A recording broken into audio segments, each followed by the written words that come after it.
Queen Anne was born on February 6, 1665, in St. James's Palace, London, as the second daughter and second child of King James II of England and VII of Scotland and his first wife Anne Hyde. She was baptized as Anne Stuart, belonging to the House of Stuart. Anne's early life was overshadowed by the political and religious turbulence of the times. Her father, James II, was a Catholic, and this led to strained relations with the predominantly Protestant English Parliament. When Anne was just 2 years old, her mother, Anne Hyde, passed away, leaving the young princess to be raised in the royal court under the care of various governesses and tutors. Anne's early years were marked by political unrest. Her father ascended the throne in 1685, but his reign was short-lived. The issue of his Catholicism alienated him from the English people and Parliament. In 1688, amid growing tensions, the Glorious Revolution took place, leading to James II's deposition. Anne's sister Mary, along with her husband William of Orange, was invited to take the throne. Anne, who had been loyal to her father, found herself in a complicated position as her brother-in-law and sister ascended to the throne as joint monarchs. She was excluded from the line of succession for a time, but her political affiliations and shifting loyalties played a critical role in her relationship with both the Whigs and Tories in her later life. Though Anne's relationship with her family, particularly her sister Mary, was strained, she became an influential figure in the realm of British politics. She married Prince George of Denmark in 1683, a union that was to be both personally and politically significant.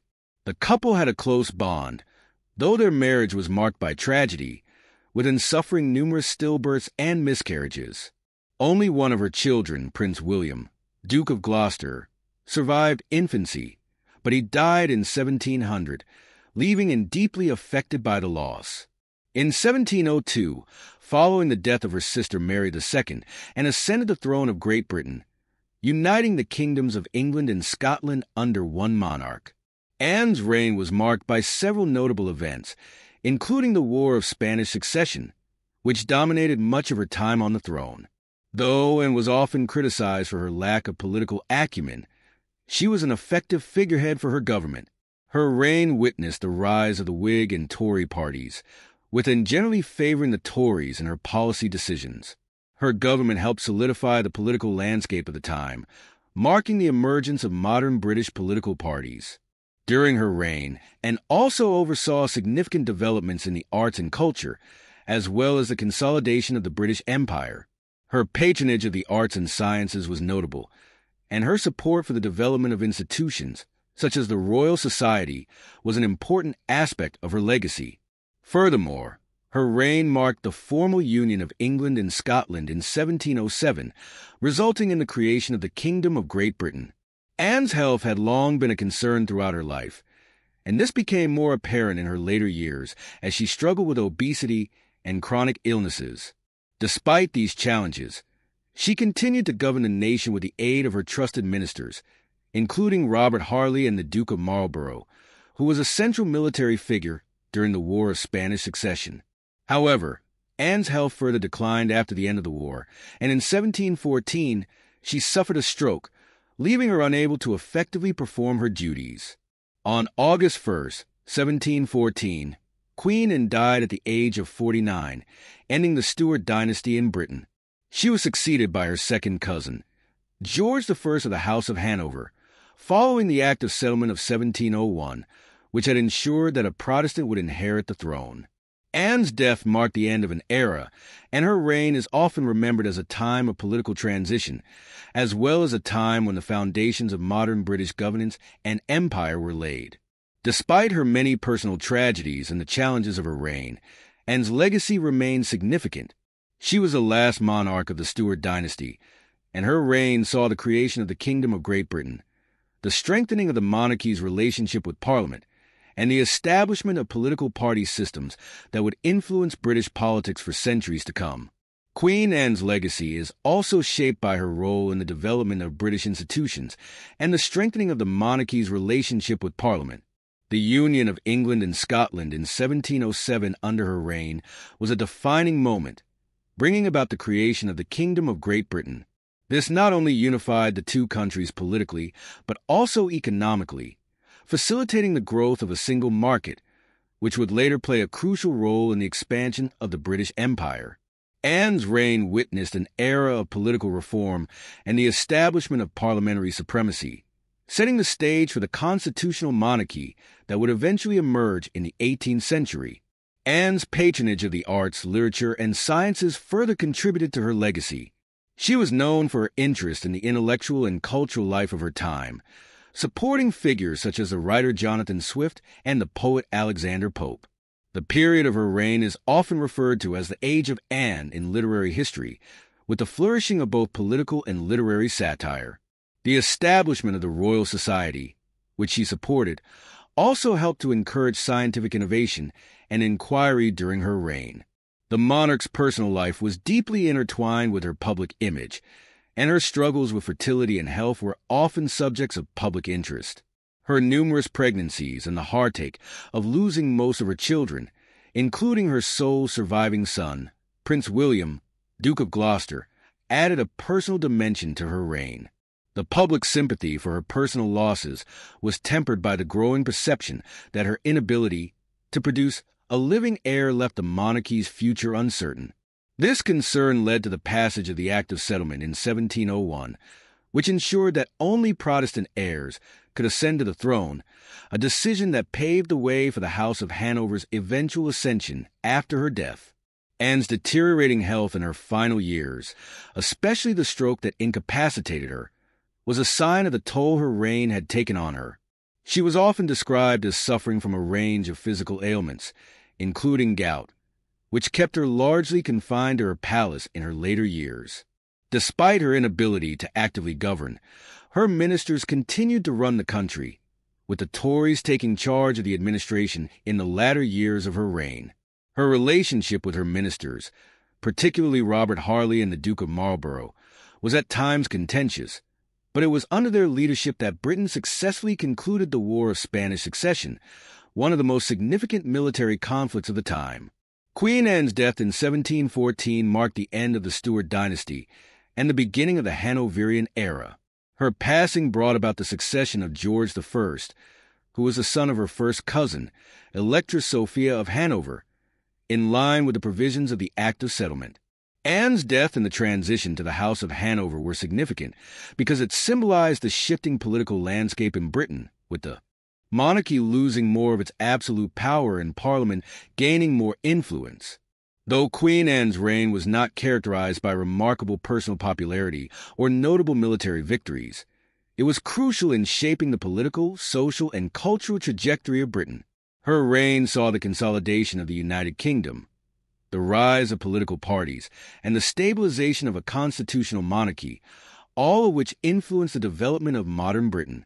Today, Anne is often remembered as a monarch who navigated the complexities of her time with resilience, despite the personal and political challenges she faced. In the years following Queen Anne's death, her reign was increasingly seen through the lens of political change.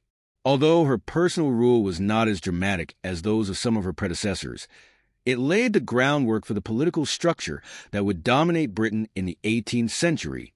The shift in power from a monarch with significant authority to a more ceremonial role in governance marked a significant evolution in the British political system. The transition from the Stuart to the Hanoverian line also set the stage for the long reign of George III, which saw even more dramatic constitutional changes, but Anne's reign provided the vital period in which these changes began to take shape. The Whig and Tory parties, which had already started to emerge during Anne's reign, would become the two dominant political factions in Britain for centuries to come. Though Anne was a loyal Tory and a firm supporter of their policies, her reign saw the weakening of direct royal power and the strengthening of parliamentary influence. The Whigs, who favored a constitutional monarchy with a stronger parliamentary system, and the Tories, who were more traditional and conservative, had become the two main political forces by the time and past. The division between the two parties became a defining characteristic of British politics, particularly after the Hanoverian succession, as the monarchy's role shifted from an active participant in politics to a more symbolic and ceremonial position. In the realm of military and foreign affairs, Queen Anne's role was also marked by the success of Britain in the War of Spanish Succession, 1701 to 1714, which was one of the largest and most influential conflicts of the era. While Anne's direct involvement in military decisions was minimal, her reign saw the leadership of figures, such as the Duke of Marlborough, who played a pivotal role in securing victory for Britain and her allies. The Treaty of Utrecht, 1713, which brought an end to the war, was one of the most significant diplomatic achievements of Anne's reign, securing Britain's position as a leading European power and expanding its colonial influence in North America and the Caribbean. Another notable aspect of Anne's reign was the changing role of women in British society. As a monarch who experienced considerable personal loss, particularly the death of her children, Anne's grief and resilience offered a public narrative that touched the hearts of her subjects. Her image as a mother figure, despite her inability to produce a living heir, resonated with many, and her portrayal as a somewhat tragic yet dignified ruler contributed to her posthumous reputation. While Anne was not a feminist monarch by modern standards, her reign did mark a transition in the way women could participate in politics, especially in terms of royal representation and governance.